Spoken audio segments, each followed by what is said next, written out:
হুল দিবস। হুল দিবসটা সাঁওতালদের। সিধু কানু দিয়েছিল ডাক, স্বাধীনতার যুদ্ধ।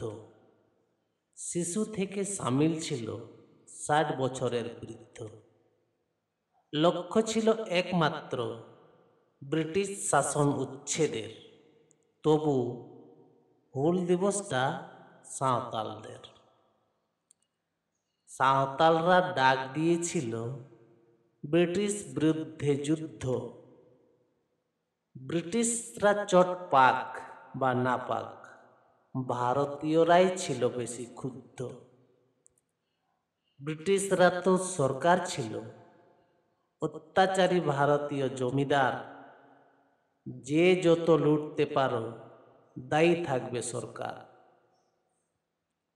সাঁওতাল হয়ে বলে কে, লাভের লাভ কিছু হবে না যে।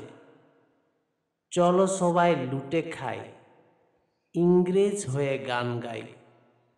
রাজ করছে এখন তারাই, তাই হুল দিবসটা সাঁওতালদের। এটা স্বাধীনতার সংগ্রাম নয়, সাঁওতালদের উৎসব বোধ হয়। জাতীয় ছুটি কেন হবে, যা করার সাঁওতালরাই করবে। হুল যদি উৎসব হয়, তীর ধনুকে টান কেন নয়। স্বাধীনতা সংগ্রামের মূল্য নেই, বাহ, হুল দিবসটা সাঁওতালদের।